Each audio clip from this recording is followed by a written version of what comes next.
तं तं गुरुवाक्यं मोक्षमूलं गुरु कृपा।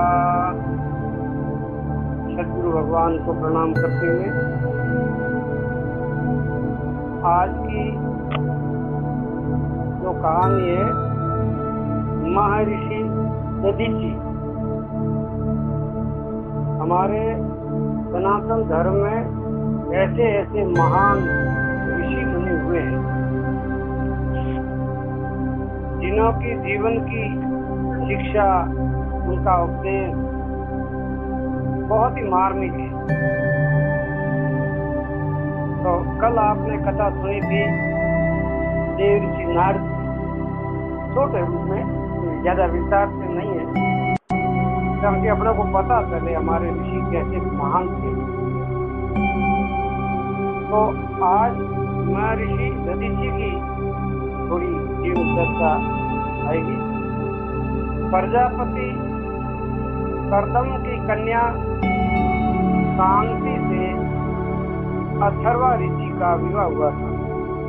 ये अथर्वा ऋषि कौन है? वे है जो अथर्ववेद का दृष्टा ऋषि थे। अथर्ववेद, उससे उन्हें एक परम तेजस्वी पुत्र हुआ जिसका नाम उन्होंने दधीची रखा। ये दधीची ऋषि अथर्वा ऋषि के पुत्र हैं।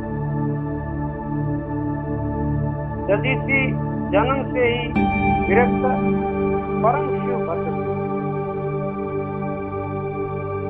विरक्त का अर्थ तो आपने कल सुना ही था।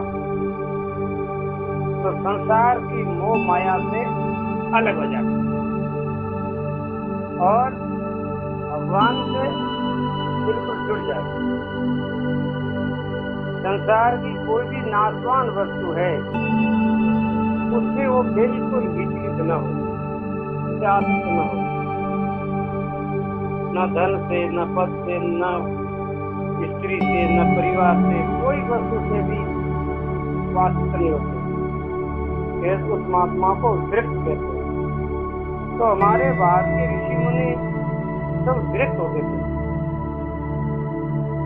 और विशेष करके परम शिव भक्त थे वो।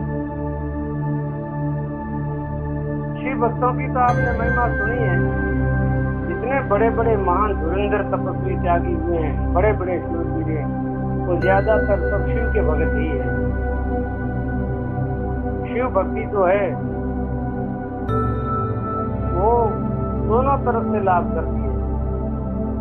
वो कल्याणकारी भी है और संसार में भी सारी शक्तियों का खजाना भी उनको मिल जाता है।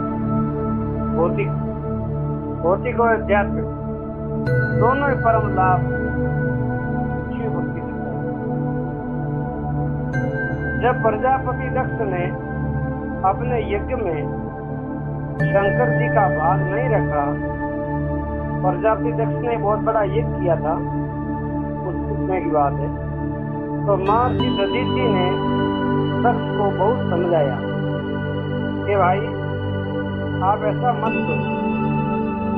भगवान शिव यज्ञ के भोक्ता है। संपूर्ण यज्ञ जितने संसार में होते हैं उनका भोक्ता शिव ही है।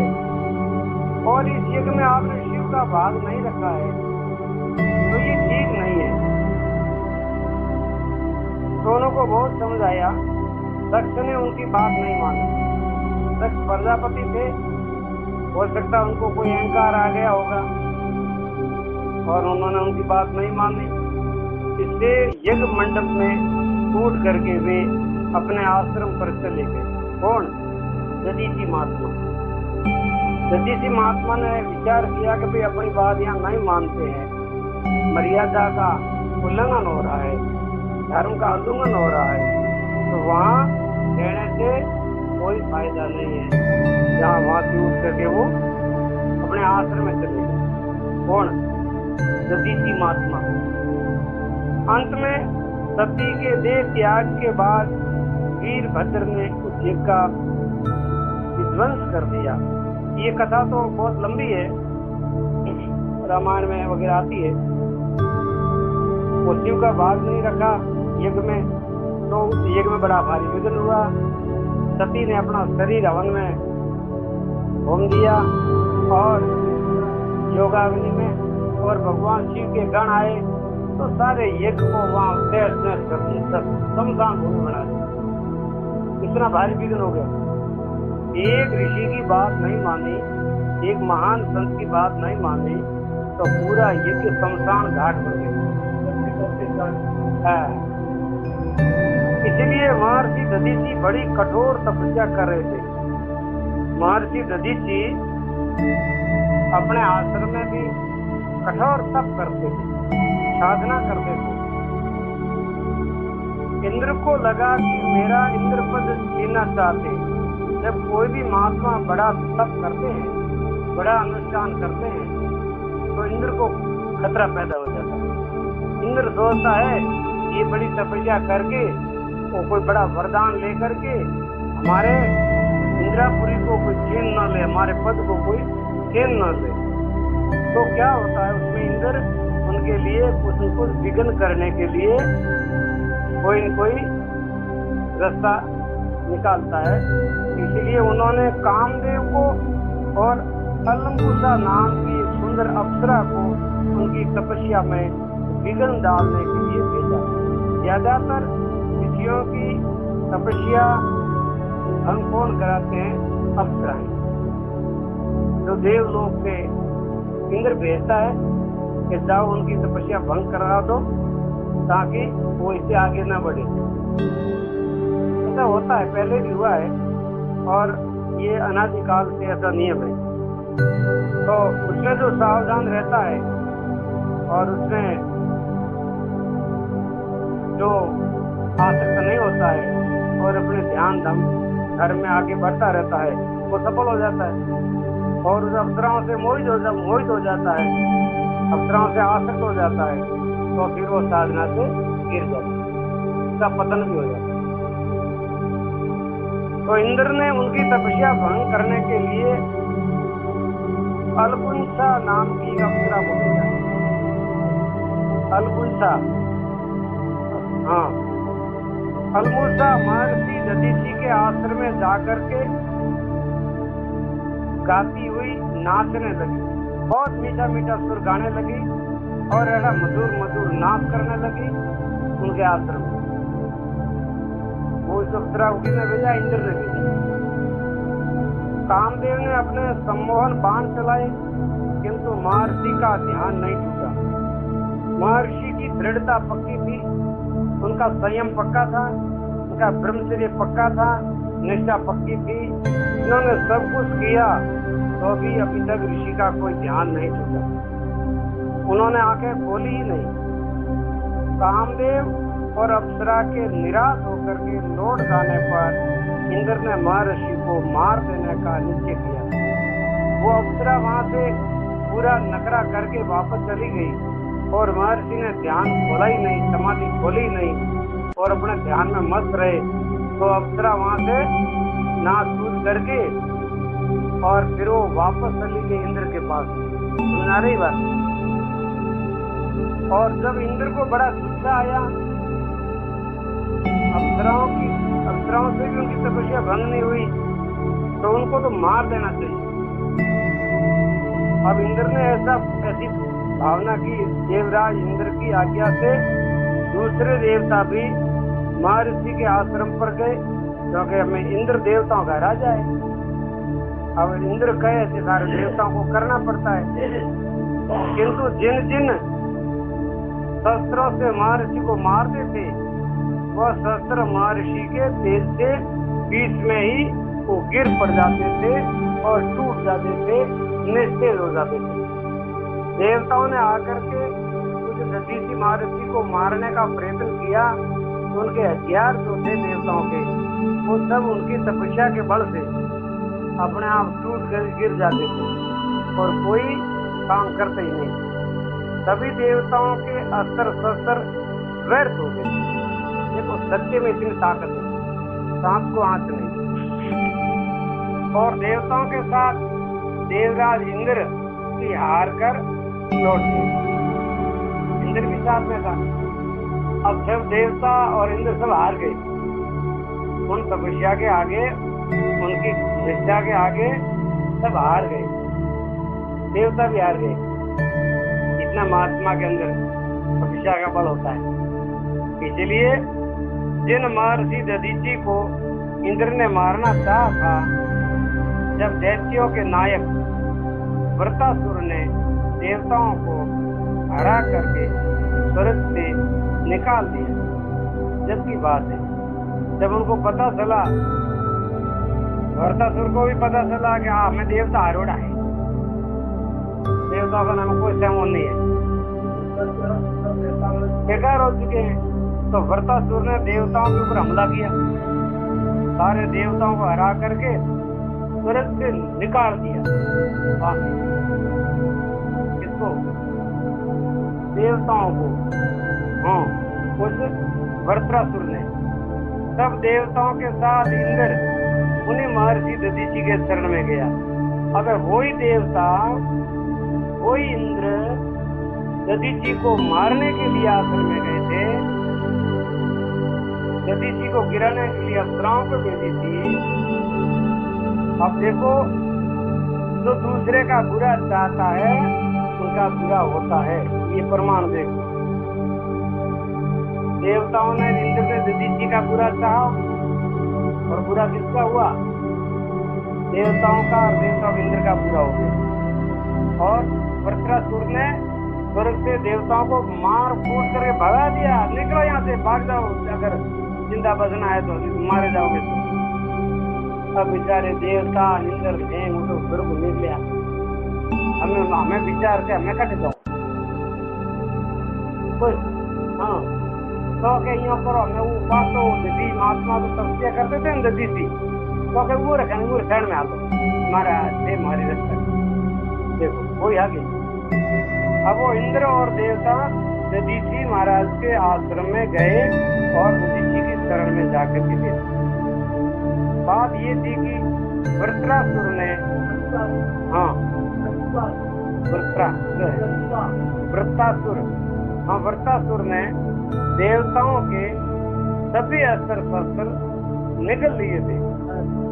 वो वृत्रासुर में इतनी ताकत थी, देवता से का हथियार था कि हैंग युद्ध करने रहा, वो हैंग ले खा जो पेट में भजन कर लड़ाई करने कोई साधन नहीं रही देवता में, कहते हथियार नहीं है लड़ाई, कोई भी युद्ध जीतना हो हथियार सही है, साधन सही है, वो तो हैंग लिया रहा फोन में, उनके पास कुछ नहीं रहा। महर्षि दधीचि की हड्डियों से बने वज्र को छोड़कर दूसरे किसी उपाय से वो मारा नहीं जा सकता था। ठीक, दूसरी बात है कि वृत्रासुर ने भी इतनी कठोर तपस्या की थी कि वो किसी से मरे ही नहीं। देवताओं का कोई हथियार वो नहीं मिला, किसी भी प्रकार का हथियार उसके ऊपर कोई काम नहीं करता, और जो अता जगह हथियार है वो करके वो खाए। अब महर्षि दधीचि को देवता मार तो सकते नहीं थे, वे उनसे उनकी हड्डियां मांगने गए थे। अब उनको पता था, देवताओं ने पता लगा दिया था कि दधीचि महाराज इतने तपस्वी है और इनके हाथ की जो हड्डियां हैं, हड्डियां निकाल करके वो हथियार बनाए हुए तो वो राक्षस मरे। तो देवताओं ने मार कूट कर दिया गया, वो राक्षस जन्म मरे। हमें वो हड्डियों दधीचि से हथियार वो देवता धरे तो राक्षस मरे। दोनों देवताओं ने और देवताओं के इंद्र को महर्षि दधीचि के आश्रम में जाकर के उनकी शरण ग्रहण की, और देवताओं ने कहा, प्रभु बहुत बड़ी आपत्ति आई रही हमारे माथे, तो स्वर्गरा देवता सबों ने राक्षसों को फूट मार निकाल दिया है, अब हमारी कोई सहारो नहीं है, हमें आप हमारे माथे दया करो महाराज, हम कहीं दया दो। अब वो इंद्र वगैरह दधीचि को मारने के लिए गए थे, फिर भी दधीचि महात्मा ने उनके ऊपर वापस दया दी। अब उनको करुणा आई। देवताओं की यातना सुन करके महर्षि ने कहा, शरीर तो एक दिन नष्ट ही होगा। अब वो देवता विचार किया कि विदेशी महात्मा जीवता है और आपने शरीर मुंह हड़का काट होना पड़े नहीं, मरे पसी तो कोई भी हादसा ले सके। जीवता थका हो बैठो साधना कर रहे हो, तपस्या कर रहे हो, ध्यान कर रहे हो, आप साधना में तल्लीन है, देवता जान की मांगो कि हमारे शरीर हड़का काट मांगो। देखिए ऐसे ऐसे महापुरुष हुए हैं और देवता इतने स्वार्थी है, और दो देवता इतने स्वार्थी हैं, इतने स्वार्थी हैं कि अपने सूर्या साधन के लिए एक महर्षि की हड्डियां जीवते जी की हड्डियां मांग ली कि आपकी हड्डियां निकाल करके हमको दे। क्या बात है। अब आप विचार करो, देवता बड़ा है या संत महात्मा बड़ा है? बड़ा कौन है? देवता बड़े हैं, संत महात्मा? संत महात्मा बहुत बड़े हैं, बहुत दयालु है वो। संत महात्माओं के सामने कभी भी उनका बुरा नहीं करना चाहिए, संत महात्माओं की कभी निंदा नहीं करनी चाहिए, संत महात्माओं की कभी बात नहीं टालनी चाहिए, कभी उनकी आज्ञा भंग नहीं करनी चाहिए, संत महात्मा की आज्ञा का पालन करना चाहिए। संत महात्मा जितने हमारे ऊपर खुश होंगे इतना उनका आशीर्वाद मिलेगा। ध्यान रखना, संत महात्मा सबसे बड़े हैं, मनुष्यों से बड़े हैं, मनुष्यों के राजाओं से बड़े हैं, देवताओं से बड़े हैं। देवताओं का राजा है इंद्र, उससे भी बड़े हैं। हाँ, विरक्त और शिव भक्त जो महात्मा होते हैं वो सबसे ऊंचे होते हैं, उनकी बराबर कोई कर नहीं सकता। वो चाहे तो श्राप देकर भस्म भी कर सकते हैं। हाँ, इसलिए उनके पास ताकत है, तपस्या है, और चाहे तो वरदान देकर के न्याय भी कर देते हैं। संतों के साथ में अच्छा व्यवहार करोगे, शुद्ध भावना रखोगे, सेवा का भाव रखोगे तो उनका आशीर्वाद को मिलेगा। और छल कपट से करोगे, बदमाशी बेईमानी करोगे, अपने स्वार्थ के लिए करोगे तो फिर आशीर्वाद नहीं मिलेगा। और आगे लिखा है, उससे उत्तम और क्या बात होगी ये नश्वर देह किसी के उपकार में लग जाए। देवता ने कहा, हे प्रभु, संत महात्मा बड़े दयालु होते हैं और हमारे ऊपर विपत्ति आ गई है, संकट आ गया है और कोई उपाय नहीं है, सिर्फ आपके शरीर के हड्डियां अगर हमको मिल जावे, उस हड्डियों का हम प्रहार करेंगे और तो वो राक्षस मर जाएगा। अब उस महात्मा ने क्या कहा दधीचि ने, शरीर तो एक दिन मरने वाला है, एक दिन जल करके राख ही तो हो जाएगा, नहीं होगा, राख हो जाएगा, मर जाएंगे। अगर ये हड्डियां किसी के काम आती हो, इस हड्डियों से किसी का भला होता हो, तो जाओ, मैं आपको मेरी हड्डियां देने के लिए तैयार। ऐसा कौन होता है? कोई नहीं होता है। संसार में भी परीक्षा कर लेना, अगर करनी चाहो तो। आप किसी के आपका जो प्यारे से प्यारा मित्र है उसे हड्डियां मांगना नहीं देगा। आपके माता पिता बहुत प्यारे हैं, लेकिन आप हड्डियां मांगोगे तो वो भी नहीं देंगे। ठीक है, धन पैसा दे देंगे, लेकिन आप हाथ चीर करके हड्डियां निकालो तो देंगे क्या? कौन को देंगे? आपका पति हो, पत्नी हो, मित्र हो, आड़ोसी पड़ोसी हो, आपका खास सखा हो, सहेली हो, आपके लिए अपने शरीर की हड्डियां काट करके कोई नहीं देगा। तो महात्मा ये कैसा दयालु था, जिन्होंने देवताओं की भलाई के लिए, देवताओं के कल्याण के लिए अपने शरीर की परवाह न की, और लाओ के छुरी लाओ, चक्कू लाओ बढ़िया धार वाला, तो भी काट करके ये दे देता हूँ हड्डियां, ऐसे फटाफट ये मौत उतारी हुई है। आप फट फट ले नमक लगाया, अच्छा पूरी साफ कर दिया। हाँ हाँ, फिर हड्डियां रह गई। बोलो है क्या?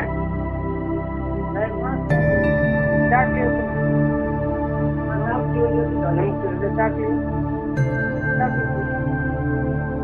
तो एक दिन महात्मा ने विचार किया कि शरीर एक दिन नाश होने वाला ही है, ये शरीर नाशवान है।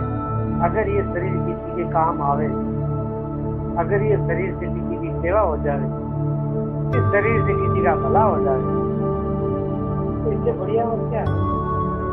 वैसे ये गल करके राख हो जाएगा, जल करके।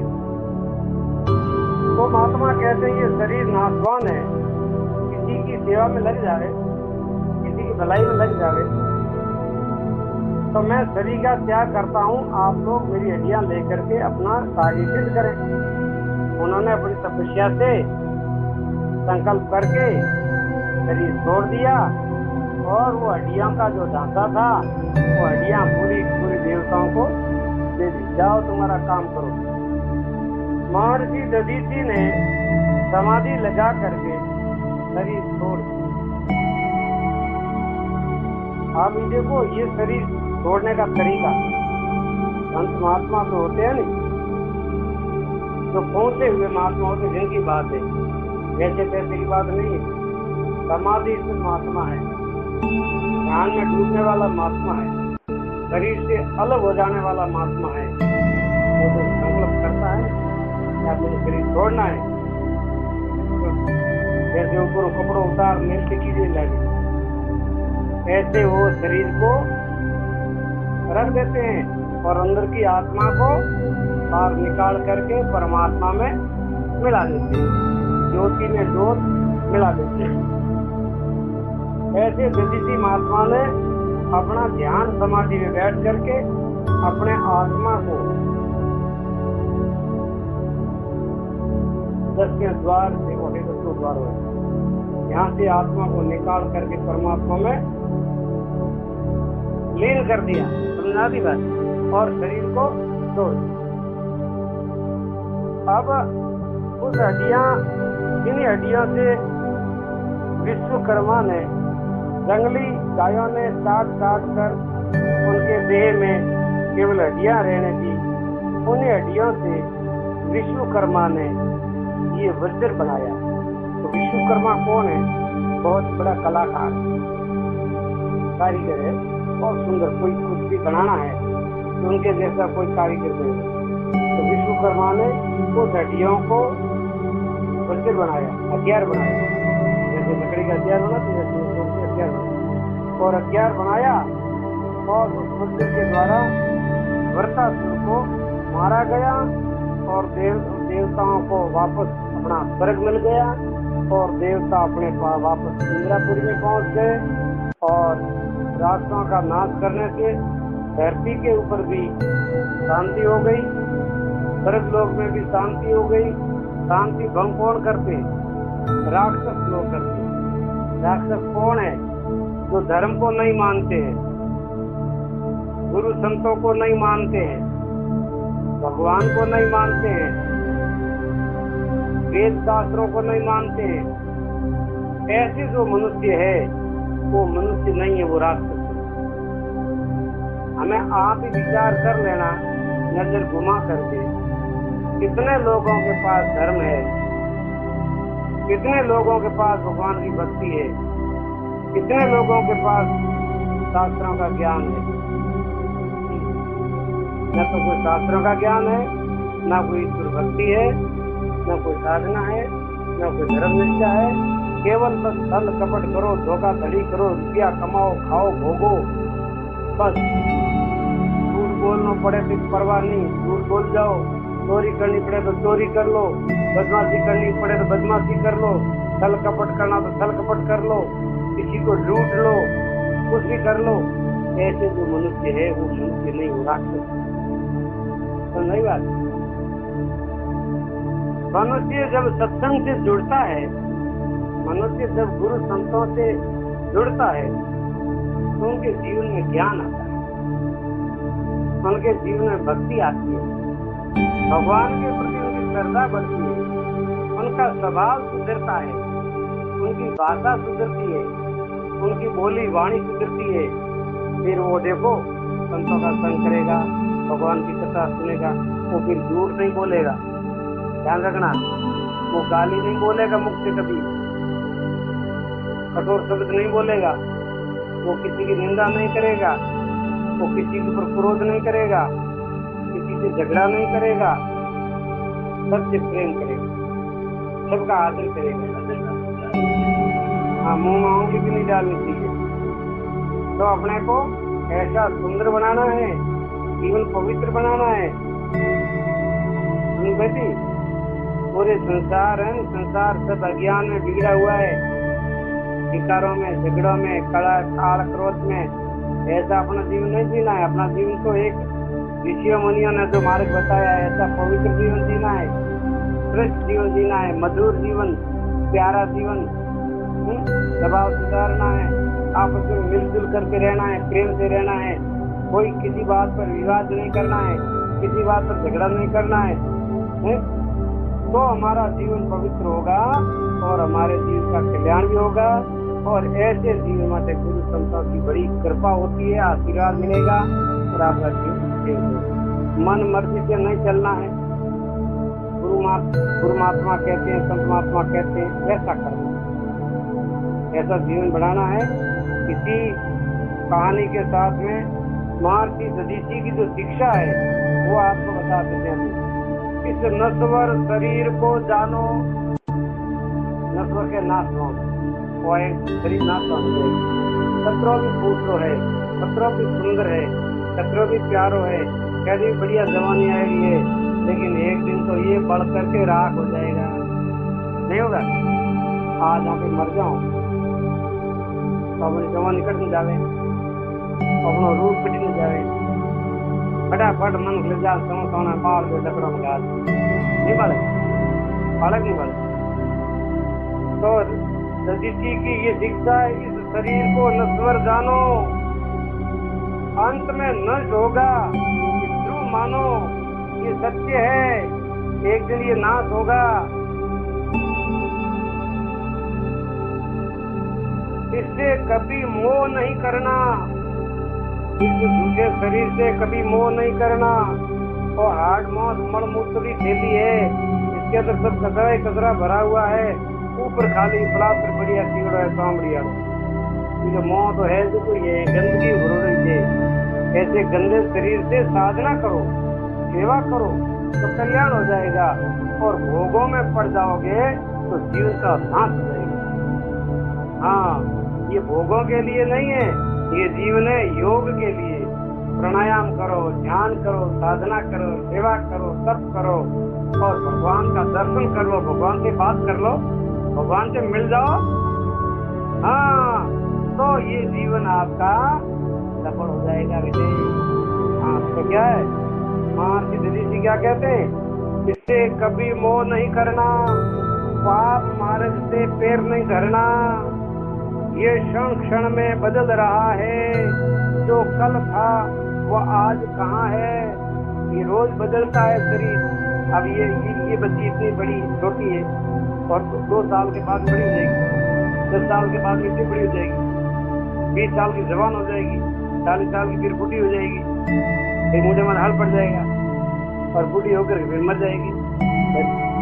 रोज बदलता है ये शरीर, नाशवान है, रोज शरीर बदलता है, एक जैसा थोड़ा ही रहता है। कहता है क्या, आज बाल काला है और थोड़ा दिन बाद उससे बदल जाएंगे। आज दांत है, थोड़ा दिन दांत गिर जाएंगे। सब गड़बड़ हो रही है, सब अंदर अंदर सब गड़बड़ हो रही है। ये क्षण क्षण में बदल रहा है, जो कल था वो आज कहाँ है। शिशु से बालक हुए, बालक से तरुणा हुआ, जो वृद्ध हुआ फिर नष्ट हुआ। जो पहले शिशु होता है, फिर बालक होता है, कुमार होता है, तरुण होता है, वृद्ध होता है, फिर मर जाता है ये शरीर। और अपने दादा कटे, खत्म हो गया, परदादा कटे, खत्म हो गया, परदादियां सब धीरे धीरे खत्म हो रहे हैं। अगर यह वीडियो आपको पसंद है तो इसे लाइक करें, अपने कमेंट्स वीडियो में या ईमेल के द्वारा जरूर भेजें। रोज मर रहे हैं हम तो। इससे जुड़े बाकी अलग वीडियोस के लिए भी इस चैनल को सब्सक्राइब जरूर करें। सदुपयोग करना है, सदुपयोग में समझते हो, इस शरीर से किसी का भला हो जावे, इस शरीर से किसी की सेवा हो जावे, इस शरीर से किसी की मदद हो जावे, बस इतना ही करना है। सदुपयोग इसी का करना है, इसे न भोगने में, भोगों से नहीं भरना है। अस्थि मात्र, अस्थि कहते हैं हड्डियों को, अस्थि मात्र भी अपना दे करके परहित करना। मरण वरण कर, मौत को पसंद कर लिया है उन्होंने, लेकिन दूसरों के हित के लिए, दूसरों के हित के लिए मरना पड़े तो मर जाओ, दूसरों की भलाई के लिए, धर्म के लिए, देश के लिए, कल्याण के लिए, परोपकार के लिए मरना पड़े तो मरना भी वो सफल हो जाता है। मित्र वैसे ही मरेंगे नहीं, वैसे नहीं मरेंगे क्या, वैसे मरेंगे तो दूसरों की भलाई करते करते मरे। कितना बढ़िया काम, देश के लिए जिए, देश के लिए मरे, काम तो वो करना है अपने को। पेट भरे के लिए जीना है क्या, पेट भरे के लिए मरना है क्या, नहीं, देश के लिए जीना, देश के लिए मरना, बहुत बड़ा काम करना है। आगे लिखा है, इससे जितना परहित होगा उतना ही अपना ही हित होगा, वही सुकृत बस साथ जाएगा, वही कष्ट में तेरे काम आएगा। करो धर्म जो भी बन जाता, धर्म दुख से सदा बचाता। श्रेष्ठ धर्म है परोपकार, सबसे बड़ा धर्म कौन सा है, परोपकार। परोपकार समझो, दूसरे का भला करना, दूसरे का सेवा करना, दूसरों को सुख देना, दूसरों को सुख पहुंचाना, दूसरों को आनंद देना, अपने आनंद के लिए नहीं, दूसरों को आनंद देने के लिए, दूसरों को सुख देने के लिए, उसको कहते हैं परोपकार। श्रेष्ठ धर्म है परोपकार, यही सभी धर्मों का है सार, सब धर्मों का ये सार है। आज की कहानी महर्षि दधीची की जीवन की शिक्षा से है। आपने प्रेम से सुना, खूब खूब धन्यवाद। और आप अपने जीवन को श्रेष्ठ बनाते रहे और जीवन का कल्याणकारी बनाते रहे। आदत को पवित्र रखें, आदत को सुधारते रहें, वाणी को सुधारते रहें, मीठा बोलें, अच्छा बोलें, सत्य बोलें, हितकारी बोलें, कल्याणकारी बोलें, क्रोध ना करें, गुस्सा ना करें, झगड़ा ना करें, वाद विवाद ना करें, हर काम में सबसे आगे रहो, सेवा के काम में सबसे आगे रहो, वो चाहे घर हो चाहे आश्रम हो, सेवा के काम में सबसे आगे रहो। बोलिए सच्चिदानंद भगवान की जय हो। हरि ओम।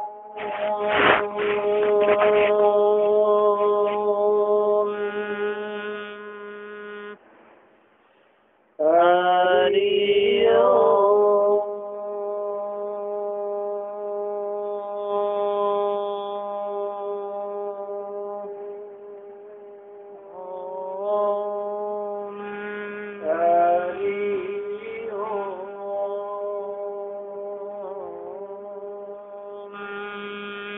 सर्वे भवन्तु सुखिनः, सर्वे सन्तु निरामयाः, सर्वे भद्राणि पश्यन्तु, मा कश्चित् दुःखभाग् भवेत्। ओम शांति शांति शांति। नमः पार्वती पते।